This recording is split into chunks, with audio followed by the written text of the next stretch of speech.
Tina showed up to work like any other day, quietly and consistently doing her tasks.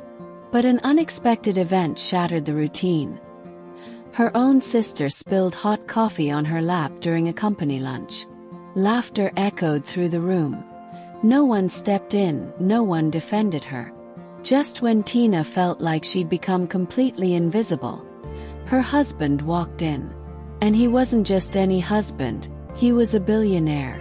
In a matter of minutes, he fired everyone in that room. But this episode wasn't even the worst of it. The real betrayal had started long before the coffee incident. Imagine your own family spending years erasing you, one seemingly harmless moment at a time. Would you even notice before it was too late? Let's unpack what really went down. Tina was in the lobby of Smith Analytics, one hand gripping a tray with 3 coffees, the other balancing a brown paper bag of morning snacks, grease already starting to bleed through the paper. The doors swished shut behind her, leaving the damp Seattle morning outside, but the chill seemed to follow her in. A few people from marketing walked right past her without so much as a nod. One of the interns, Nick, she thought his name was, glanced up from his phone just long enough to ask her to bring extra creamers next time. No smile, no thank you, just an expectation. He kept walking. What else was there to do? It wouldn't do any good to explain that she was the one who developed the sales forecasting model they were using that quarter, that she had an MBA from UCLA, not a hospitality degree, or that she wasn't the damn office barista. Instead, she offered a tight smile and said she would.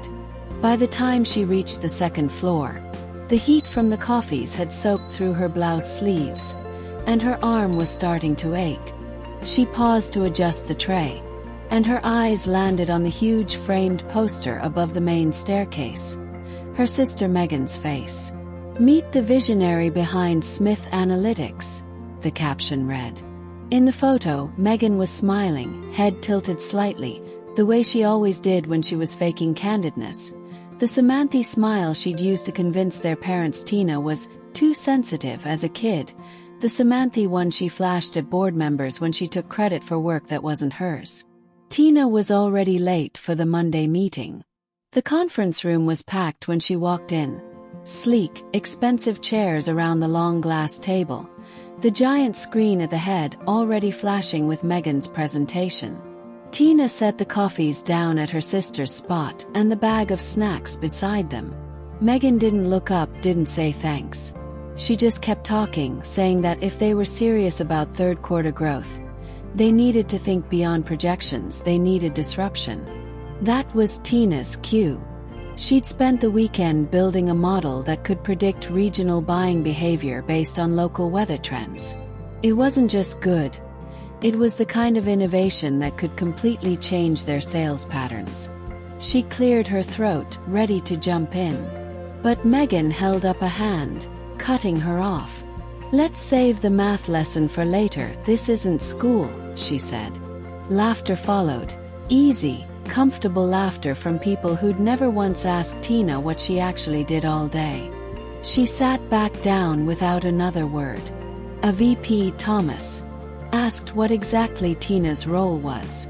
Megan piped up that she was sort of a floating support, like a utility player. Helpful. Helpful. The word scratched Tina's throat like a splinter. She glanced around the table, hoping anyone would meet her eye.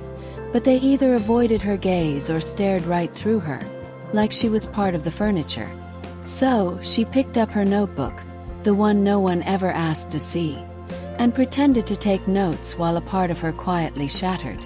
When the meeting ended, Tina collected the empty cups and napkins without anyone asking.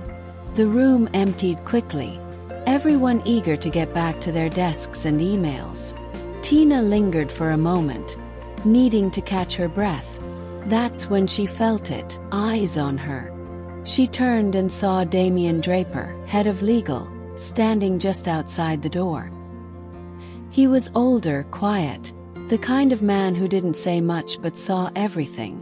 His eyes met hers for a second, Tina thought he might speak, say something, acknowledge what he'd seen, but he just gave a tiny, almost imperceptible nod and walked away. A voice in her head whispered, of course, he wouldn't say anything. Silence was safe. Silence kept jobs. Later that afternoon, Tina stepped into the elevator just as Valerie squeezed in beside her. Valerie was young, sharp, and ambitious. An intern last year, now fast-tracking her way up. Not because she was better, but because she played the game smarter. She leaned in. "Hope you don't mind," Valerie said. "But Megan asked me to present your stuff next week. Said you wouldn't have an issue with it." Tina blinked, considering the question about not having an issue. In a controlled voice, she replied that it was fine, no problem. Valerie smiled and thanked her, adding that Tina had done all the groundwork and she would just polish it up a bit. The rest of the elevator ride was silent. That night, Tina stayed late. No one else was around. The building was quiet, the way only offices get after dark. The hum of the overhead lights, the distant rattle of an AC unit that hadn't been serviced in years. She sat at her desk, staring at her own name typed in the corner of her slide deck, and wondered how long it would be before she herself forgot she'd created it. They didn't need to fire her to make her feel erased. They just stopped seeing her. The next morning, Tina arrived earlier than usual, thinking maybe if she got ahead of the noise, she could reclaim a little peace before the day started to wear her down again. The office was still partly lit, mostly quiet except for the hum of vending machines and the click of heels from someone on the marketing team who came in right after her.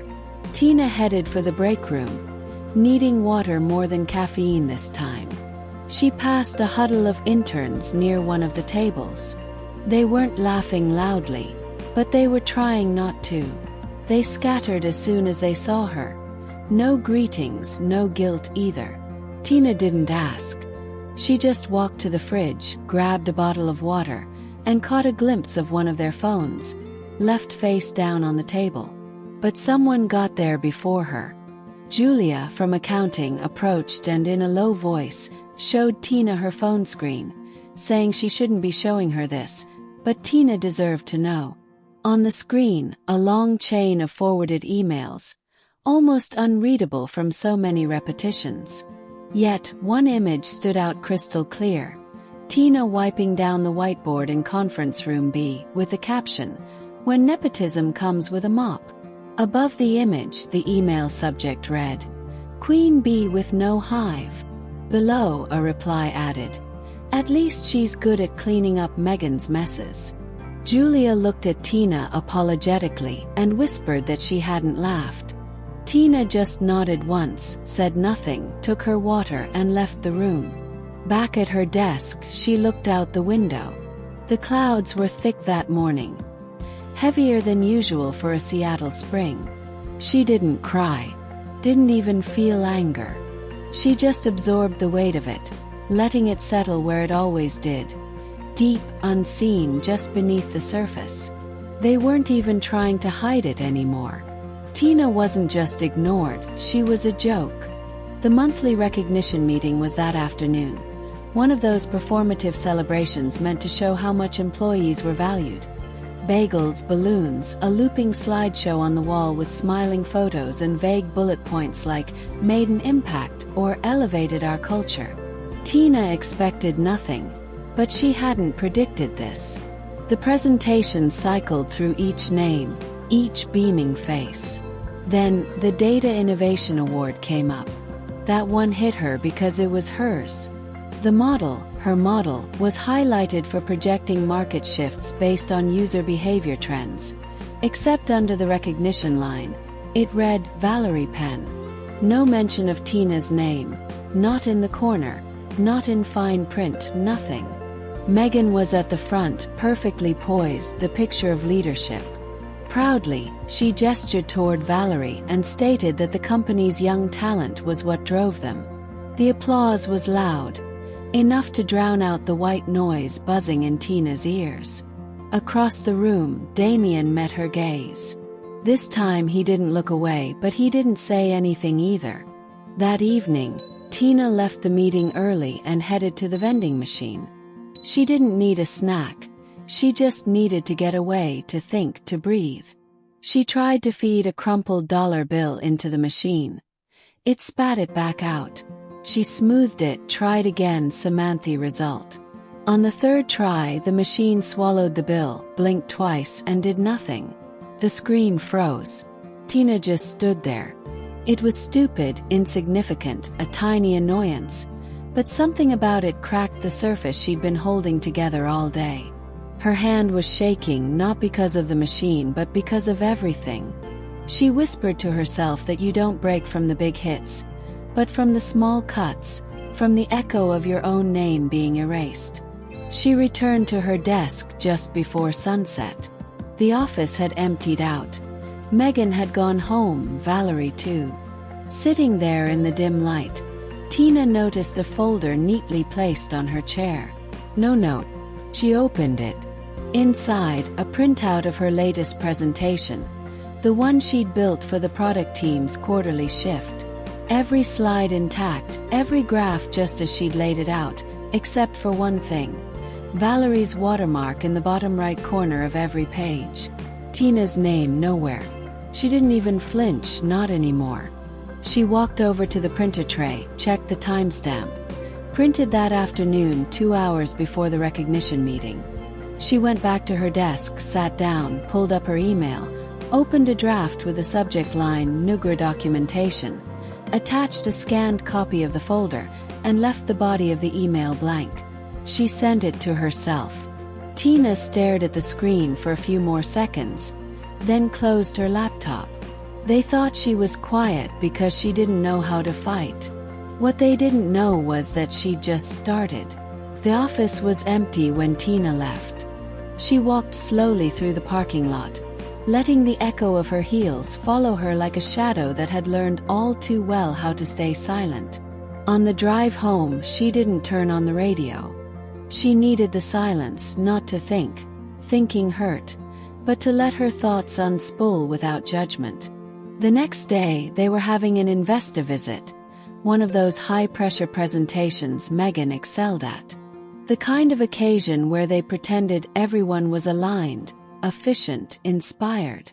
The kind where Megan reminded everyone, subtly of course, that this company bore her name, even if it technically belonged to their parents. The investor was an older man named Josh, friendly but clearly calculating, the type who read more between the lines than he heard the words. He shook hands, asked too many questions, and smiled like he already knew who was getting the next round of funding. Megan greeted him at the entrance, their mother right behind her, Samantha, the matriarch. She wore an impeccable navy pantsuit. Her hair pulled back so tightly it looked like she was always in control. She greeted Josh with a tone of polished confidence and led him down the hall as if she owned the building, which in a way she did.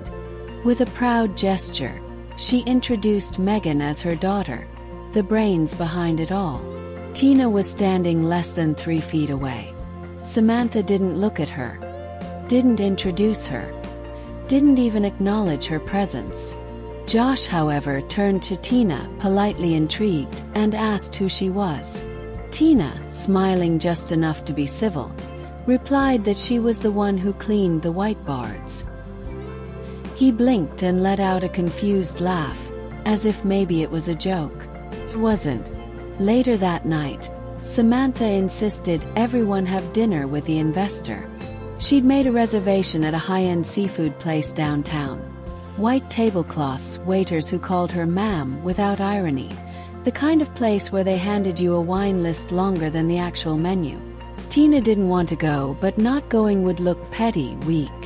So she showed up, smiled through the introductions, and sat quietly while Samantha boasted about Megan's high school debate trophies and her early admission to Stanford, even though she'd ended up transferring after 2 semesters.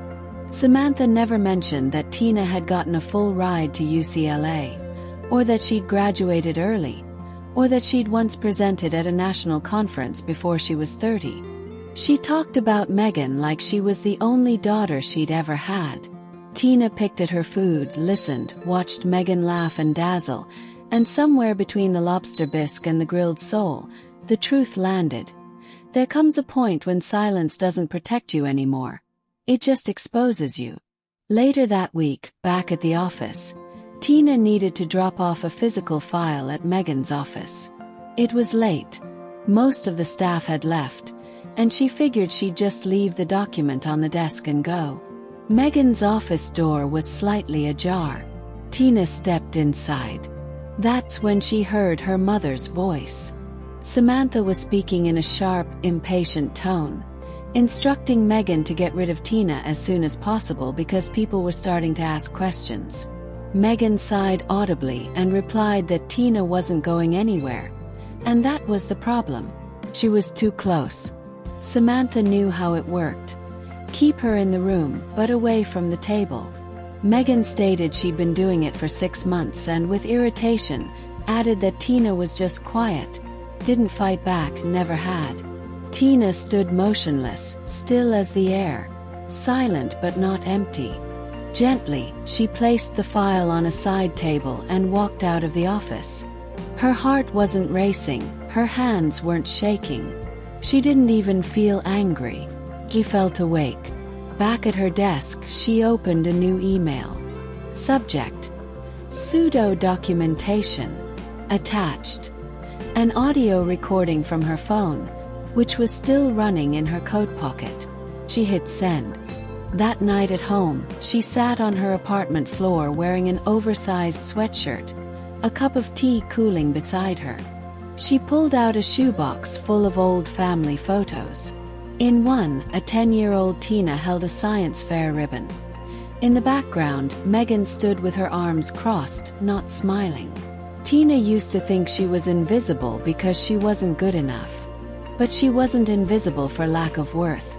She was invisible because she refused to shrink herself to fit their image of what enough was.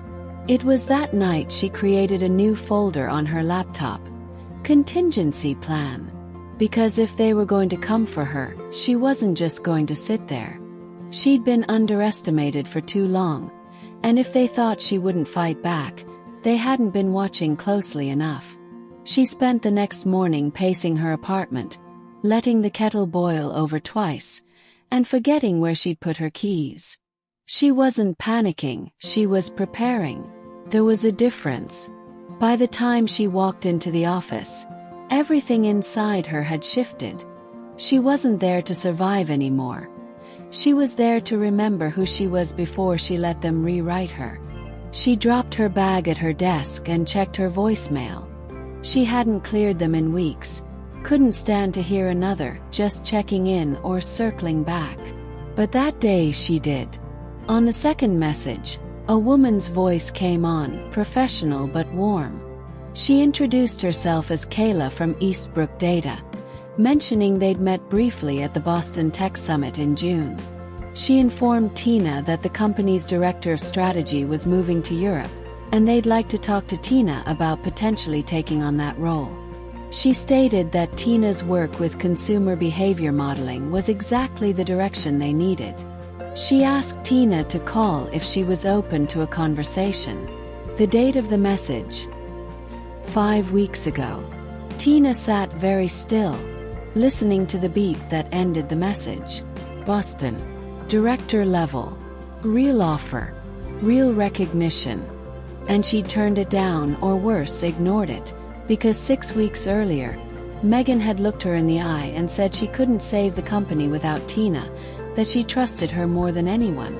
Tina thought she was helping her sister rebuild something worth saving. Turns out she was just hammering nails into her own coffin. Later that afternoon, they had the quarterly strategy meeting.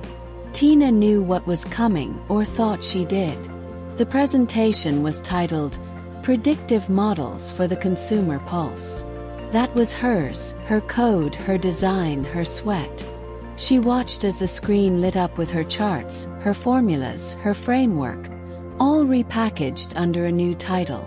Valerie walked to the front of the room in a crisp blouse and patent leather heels, smiling like she'd spent the last 3 months coding in the dark.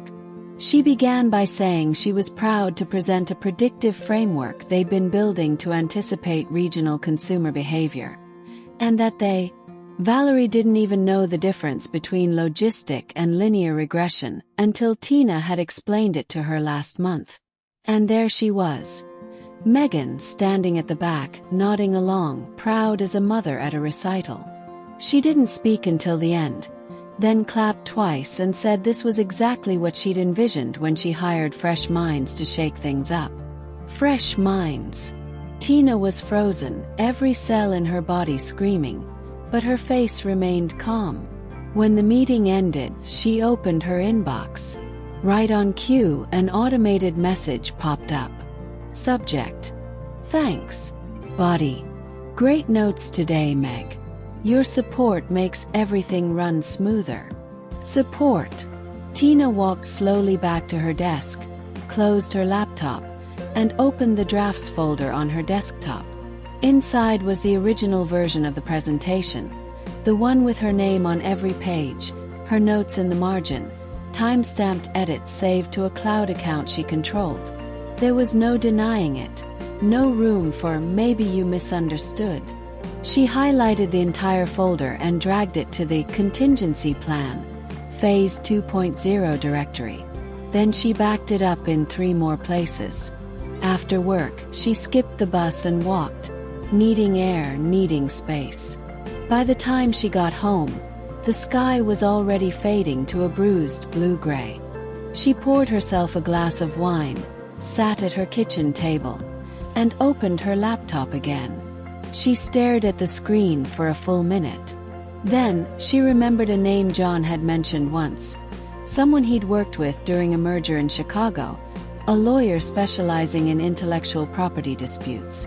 She found her email, attached the full folder. No note, no signature, just the subject line: Intellectual property theft. Internal evidence attached. She hit send. That night, Tina didn't sleep much, but she didn't toss and turn either. She was done waiting for someone else to name what was happening. This time she was sending the signal, and someone was going to answer it. When the office lights flickered on the next morning, Tina was already sitting in the far corner of the conference room, right next to the noisy printer. It wasn't even subtle. Her name had been omitted from the agenda again. No welcome slide, no introduction, not even a place card. Junior staffers sat at the main table, some with less than 6 months of experience. Valerie had an entire section to herself. She glanced briefly in Tina's direction, then back to her tablet. She knew. They all knew. Tina didn't ask questions, didn't try to fix it. She just took out her phone, opened the voice recorder, and placed it face down beside her notepad. The presentation began with a dull succession of slides filled with recycled metrics, half of which originated from Tina's research. When one of the interns incorrectly summarized a dataset Tina had built from scratch, no one corrected her. Stepping in to wrap up, Megan waved at the team like a school principal on awards day, declaring with a smile and a touch of manipulation that they were the future of Smith Analytics and that, to be honest, fresh eyes saw things that often went unnoticed. Fresh eyes. As if Tina's were cataracts. The meeting dragged on. When it finally ended, Tina waited for the hallway to clear before gathering her things.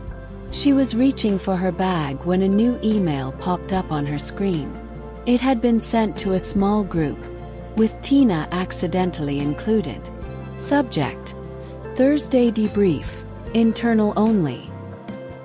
The first line read, "Honestly, she's only good for fetching coffee and filling the diversity quota." A reply came seconds later. "She still thinks she's in the running for VP. Adorable." And another, "We should frame that picture of the mop, or better yet, name a conference room after her." Tina didn't react, at least not outwardly. She forwarded the email to her secure address. Subject: Server documentation 3. Body blank. She closed the tab and calmly walked out of the room, heading down the hall where Megan was standing by the coffee machine, talking to Josh, the investor. Megan's voice was light, performative, as it always was when she had something to gain. She noticed Tina and asked her not to forget to restock the sugar packets, as she thought they were running low again. Tina took a step forward, close enough for Megan to hear her. In a firm, low voice, she said that if Megan provoked her again, she would fight back. Not like before. Not silently. Megan's mouth curved into that practiced smile she used in press photos. She replied with a mocking tone for Tina to lighten up, that it was just work. But there was a pause, less than half a second before she spoke again. That hesitation was all Tina needed. Back at her desk, Tina opened the storage drawer and found the printed slides from the previous week's meeting, the ones with the incorrect data Valerie had presented. She clipped a note to the top, "No accusations, just corrections," and placed it in Damien's internal mailbox. He found her an hour later, didn't say a word, just walked past and slipped a folded piece of paper into the side pocket of her bag. Inside, a printed copy of the email chain, the Samantha one Tina had already forwarded. But it wasn't hers. Someone else had signaled. Someone from inside the circle. She stared at the paper for a long time, her fingers tracing the words as if they might burn. They didn't. Not anymore. The hallway outside hummed with Friday energy. Casual conversations, lunch plans, weekend jokes. But something else hung in the air now. A weight, a slowness, as if the room were holding its breath. Maybe it was Tina. Maybe it was them. Because when the truth hangs in silence for too long, even the liars start looking over their shoulders. The next time Tina saw Megan was during the investor luncheon on Friday, the kind of event where everything is perfectly staged. Place cards, individually plated salads, scripted toasts. Even the water had lemon slices floating like performance props. Tina knew not to expect anything less than theater, but she didn't expect what happened next. She was near the long table by the windows, discreetly helping herself to a second cup of coffee. The room buzzed with carefully selected small talk when Megan walked in, perfectly timed and impeccably dressed, 2 tall lattes in her hands. Her eyes scanned the room and landed on Tina with that familiar glint she'd learned not to trust. Megan walked towards her, smiling like it meant something, and at the last second she stumbled. The coffee cup in her right hand flew, described a slight arc, and landed directly in Tina's lap. The heat seared through her dress pants before the pain even registered. Megan gasped, her voice high and sugary, eyes wide, exclaiming, "Oh no!" and apologizing to Tina, asking with irony if it was still her favorite. People laughed. Not all of them, but enough. Some turned away. 1 or 2 looked like they wanted to say something but didn't. Tina's skin burned, her thighs stung, the fabric clinging in wet patches. She didn't scream, didn't flinch. She looked Megan straight in the eye, smiled just enough to confuse her, and then walked out of the room, slow and straight, coffee soaking through with every step. She went straight to the bathroom, locked herself in a stall, and just stood there breathing, one hand on the cool metal wall, the other resting on the scarlet stain blooming on her thigh. That hadn't been clumsy. It hadn't been an accident. It was Megan's final warning. But what Megan didn't know was that it was Tina's too. She changed into a pair of gym pants she kept in her locker, cleaned herself up as best she could, and went back to her desk. A new email was waiting in her inbox. Subject: "Congratulations, Valerie." Tina opened it, and there it was in bold. "Please join us in welcoming Valerie Penn to her new role as Director of Data Operations." The position Tina had outlined, the department she'd spent months rebuilding, the workflow she'd designed from scratch, handed out like a party favor. And beneath the announcement, a quote from Megan: "Young women like Valerie are the future of Smith Analytics." Tina didn't feel betrayed anymore. She felt confirmed. This wasn't negligence. It was strategy, and she'd walked right into it. Till now. She opened the encrypted folder on her personal drive. She uploaded the security camera footage from near the elevator. Full view of the spill, the angle was perfect, Megan's trajectory, her smug smile a second before impact, all crystal clear. Then Tina added the mentorship logs, the entire paper trail showing every time she'd reviewed Valerie's data, corrected her models, prepped her presentations, dates, signatures, even Valerie's notes in Tina's handwriting. The folder name was already decided. Public Disclosure, Phase 1. She opened her leather-bound journal and wrote just one sentence. They gave me coffee. I'll give them fire. By early evening, most of the office had cleared out. Only a few lights remained on across the floor. Tina was updating documentation for the legal team when she heard a knock at her door. Not loud, just enough.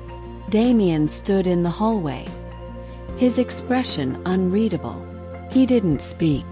Just walked to her desk, placed a manila envelope on it, turned and left. Inside, an HR complaint form already signed.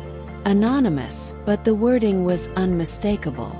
It referred to a hostile incident in a public, professional setting. It didn't name names, but the description of the incident could only be one thing. The coffee. At the bottom, the HR officer's handwriting read, "Filed for review." Her heart wasn't racing, her hands weren't shaking. She didn't even feel angry. She felt awake. Tina leaned back in her chair and exhaled slowly. There were eyes now, watching silently, maybe even regretfully. Not all of them would say something. Not all of them were brave. But not all of them were blind anymore either. And if they wanted a show, they were about to get one they couldn't erase. The following Monday started like any other, but something about the quiet in the room felt rehearsed. Too clean, too coordinated. Mid-morning, the announcement hit every inbox. Subject: Leadership in Sync. Meet the Smith Women. Body: Sisterhood in Innovation.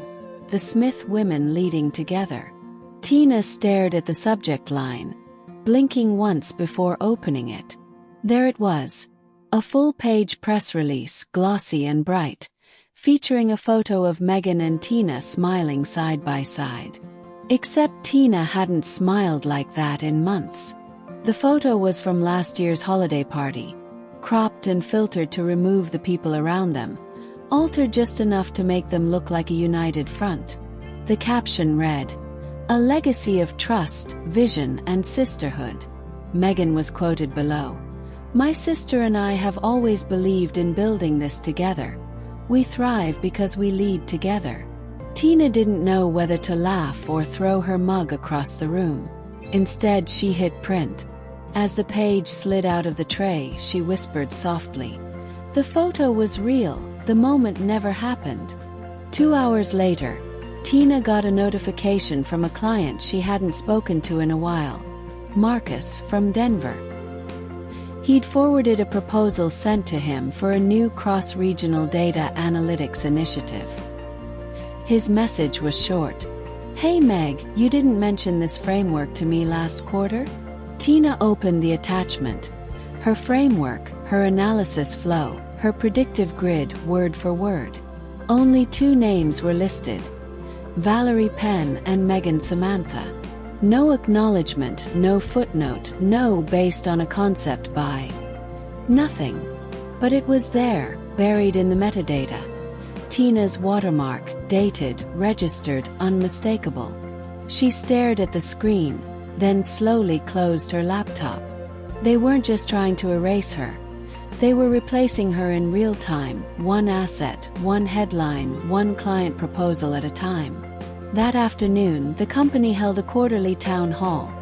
All hands on deck, cameras rolling, clients and partners on Zoom.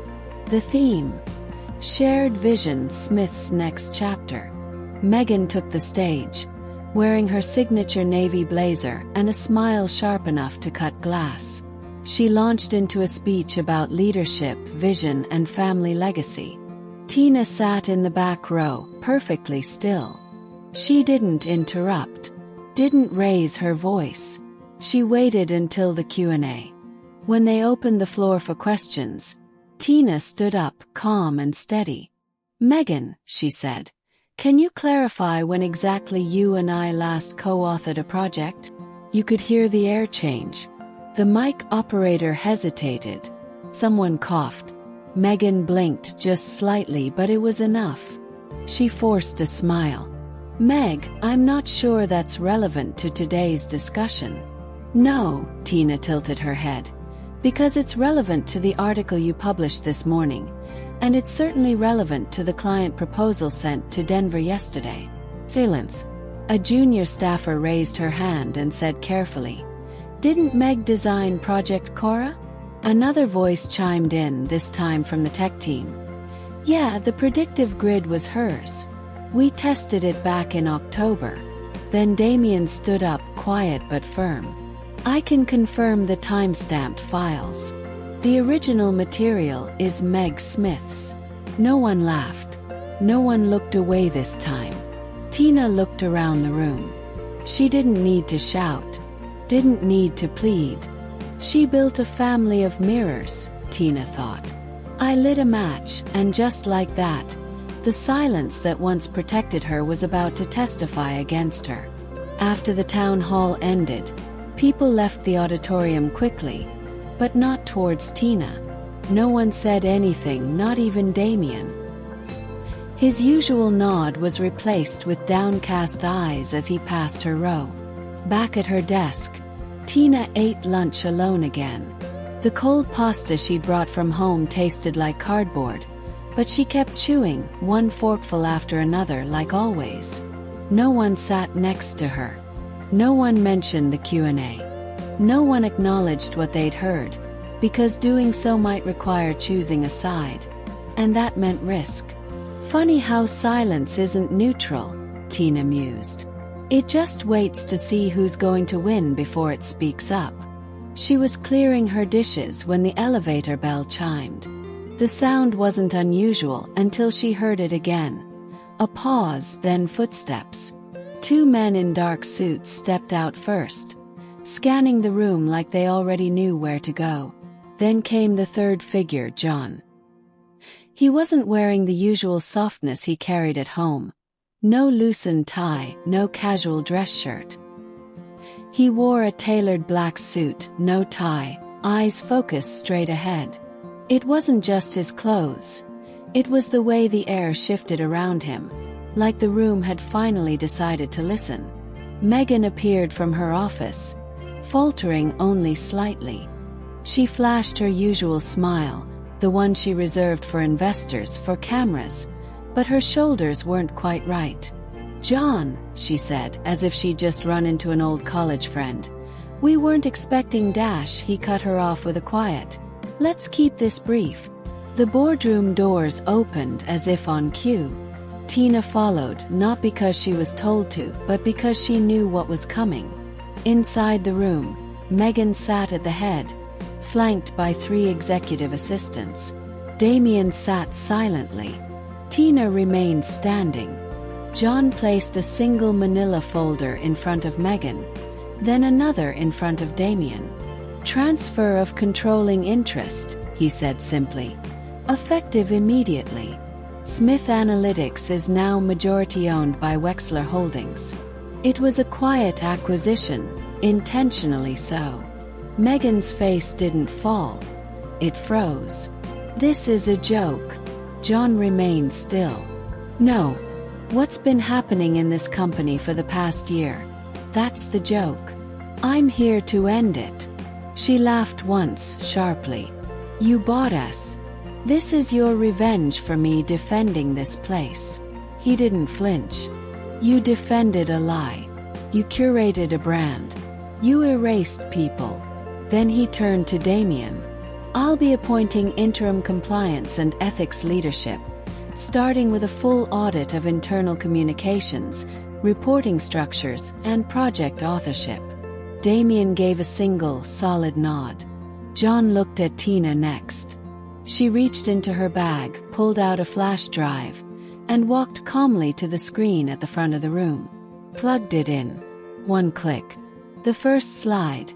A screenshot of the internal email where she'd been called diversity dressing.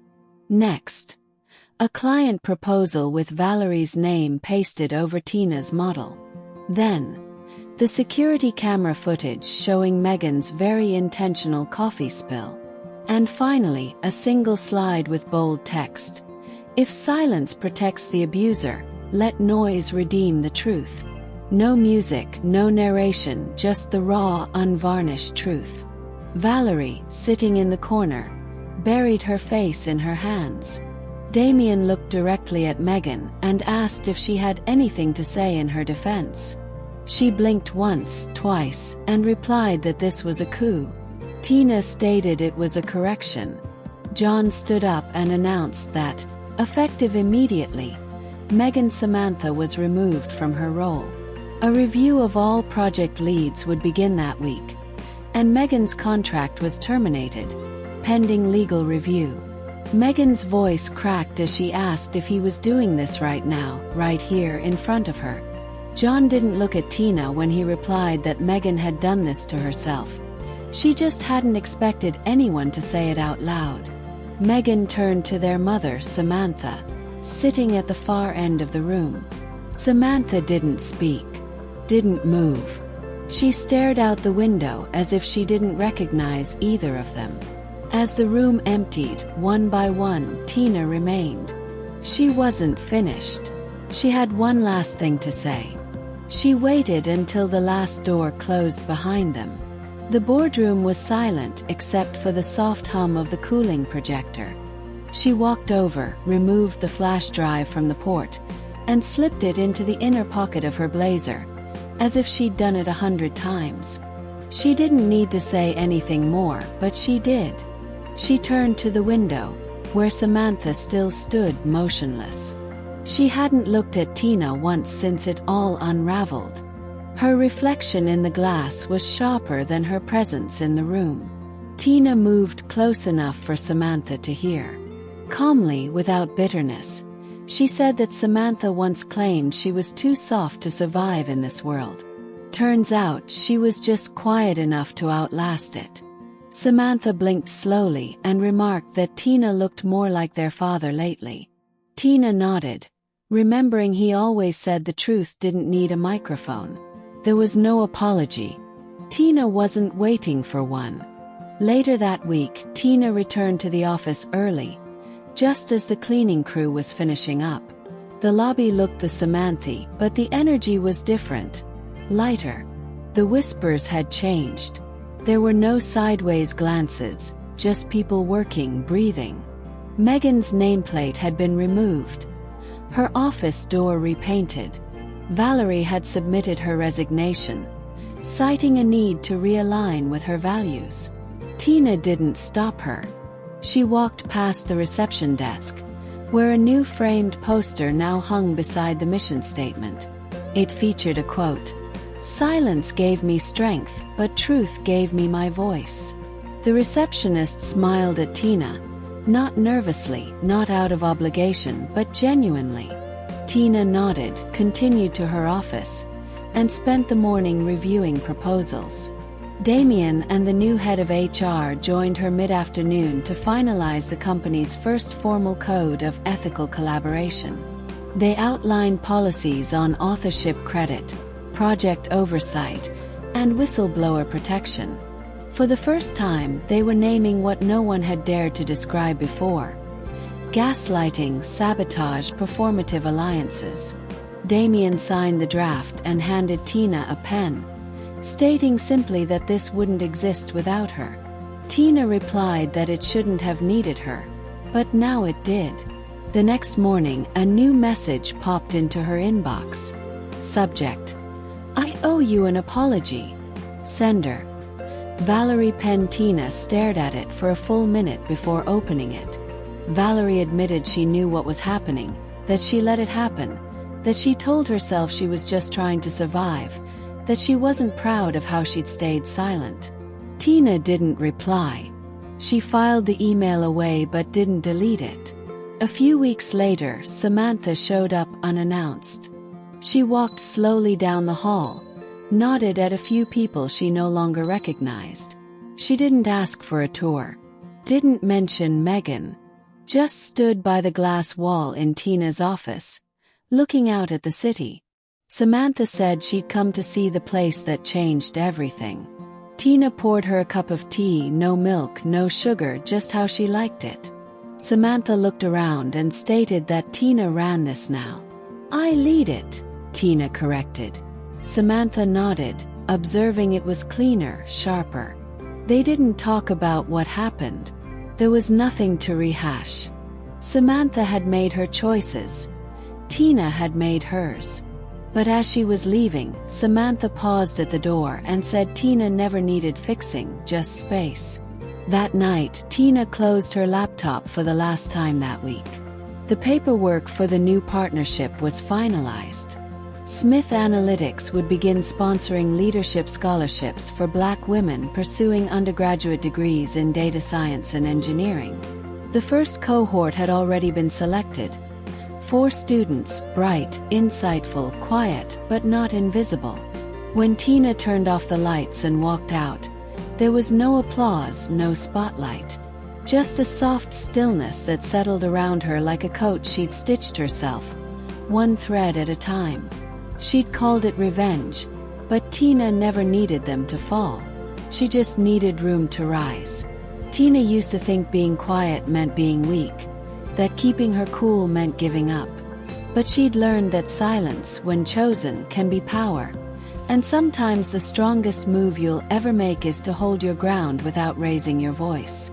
If you're reading this and you've ever felt invisible, at work, in your family, in your own story, know that you're not alone. And more importantly, you're not powerless. Tina didn't get here by luck. She got here by paying attention, by keeping records, by listening when no one else would, by choosing not to become like those who tried to erase her. And if there's one thing she learned, it's this: you don't have to destroy anyone to find yourself again. Just stop shrinking. Have you ever been in a room full of people and still felt invisible? How did you find your way back to yourself? Or are you maybe still trying? Share your thoughts below. Tina reads every single one. If this story touched something in you, even a little, let her know in the comments or tell her where you're watching from. If you didn't like it, say why. Let's talk about it, no filters here.